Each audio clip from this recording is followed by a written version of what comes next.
Hello everyone and welcome to another live edition of Ksports Sunday for August 2nd. I'm Nirmal Devarajan.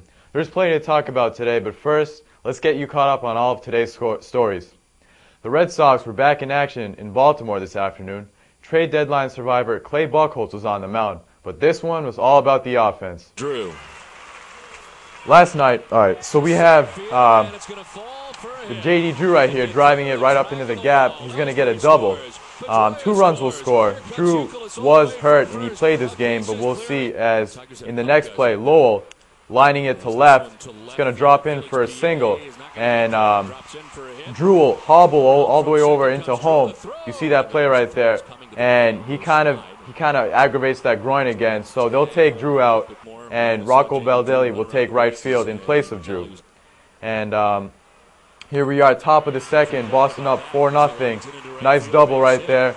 2 runs will score, and this one, once again, you can see all about the runs. Boston up 11-6. Victor Martinez coming in, having another great game. And in the end there, he makes the final tag for the out. Boston wins this one 18-10. Last night, however, it was all about one guy on the mound. Josh Beckett was up looking for his Major League leading 13th win.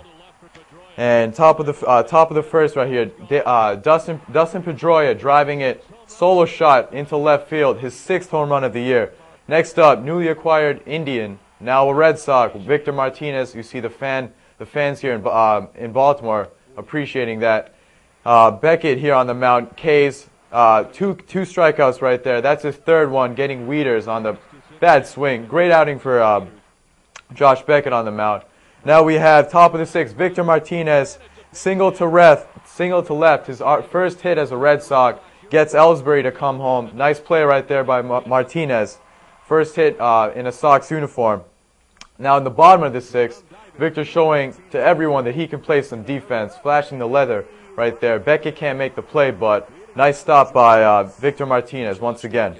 Beckett pulled after pitching 7 strong innings, 107 pitches. He's only given up 7 runs in the past 31 innings. And we have Daniel Bard, bottom of the 9th.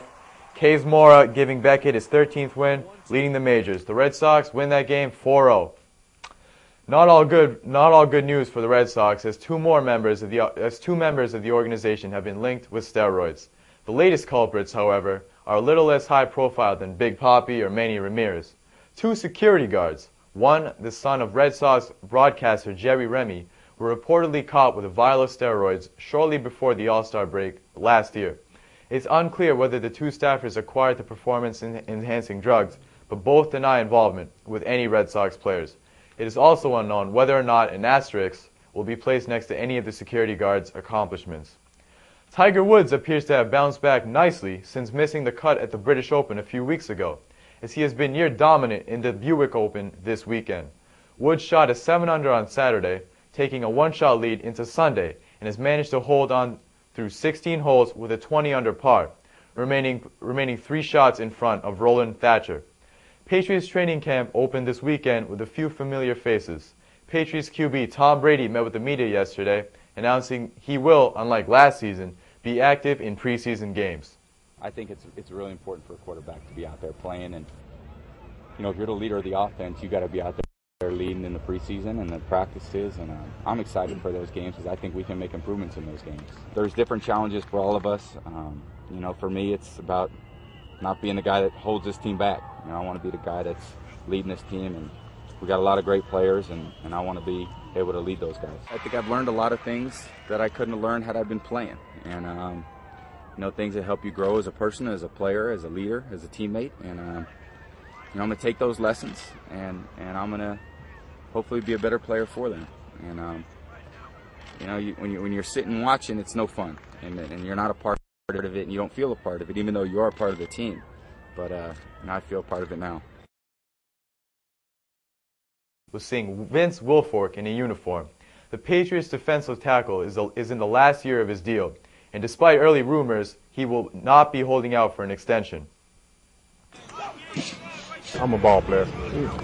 I will play football, and whatever happens, happens. I can't control that.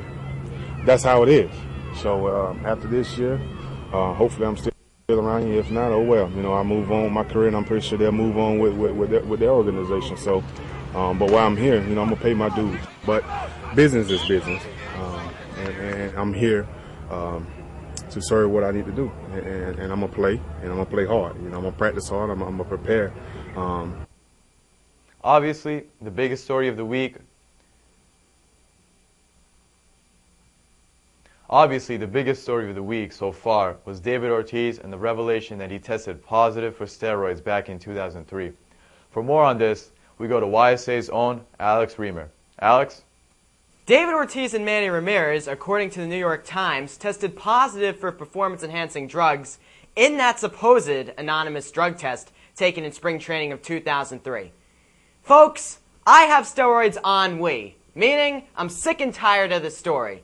You all know my view. It was all part of an era. Bronson Arroyo came out Friday and said that he's probably on that list taken in spring training of 2003, as he was taking andro that was laced with steroids. Players were taking things and not thinking twice. And I think we're finally getting to the point where more and more people are becoming rational and agreeing with me. More names are going to come out. There's likely a performance-enhancing drug user in Cooperstown.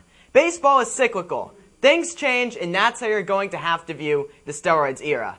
Now, this doesn't change my thoughts on David Ortiz or Red Sox championships, because for a period of 3 to 4 years, Ortiz was still an elite slugger. And in 2004 and 2007, the Red Sox were still the best team in baseball. My only gripe with this is the Players Union has handled this terribly. This test was supposed to be... David Ortiz and Manny Ramirez, according to the New York Times, tested positive for performance-enhancing drugs in that supposed anonymous drug test taken in spring training of 2003. Folks, I have steroids on we, meaning I'm sick and tired of this story. You all know my view. It was all part of an era. Bronson Arroyo came out Friday and said that he's probably on that list taken in spring training of 2003, as he was taking andro that was laced with steroids. Players were taking things and not thinking twice. And I think we're finally getting to the point where more and more people are becoming rational and agreeing with me. More names are going to come out. There's likely a performance-enhancing drug user in Cooperstown. Baseball is cyclical. Things change, and that's how you're going to have to view the steroids era. Now, this doesn't change my thoughts on David Ortiz or Red Sox championships, because for a period of 3 to 4 years, Ortiz was still an elite slugger. And in 2004 and 2007, the Red Sox were still the best team in baseball. My only gripe with this is the Players Union has handled this terribly. This test was supposed to be anonymous, and it's still out there. And frankly, players handle this terribly too. According to the Mitchell report, all who tested positive were previously notified. So just fess up, David Ortiz, say it was in the past, and move on. It worked for Andy Pettitte, and that was what, 3 to 4 years ago, when this steroid stuff was still fairly new. At this point, we're already sick of the story, so if you just admit that you used it, the storm will blow over even more quickly. I'm Alex Reamer for YSA. Alex. Hi, Nirmal Devarajan here on YSA Back Talk. Joining me today are Alex Reamer and Andrew Ramsey. Hi. What's going on, guys? Not much, man. Long walk from over the commentary. Yeah, I know. Here you are now. So you had a great commentary on steroids, so we understand your point. I love them. And what do you think, dude? What do you think, Alex? Andrew. Well, I have quite a contrasting opinion to Mr. Reamer over here. You do? I honestly think, with my whole heart that steroids are ruining people, okay? I understand that they're bringing more of the long ball into baseball, which unquestionably is, the most exciting play in baseball. Right, home run, everyone knows that. I mean, everybody believes in that, too, for the most part. I mean, unless you're, a defensive web gem kind of person. But, so, they may be bringing more home run production to the game, but they're cutting players' careers short and their longevity short. So I honestly don't think...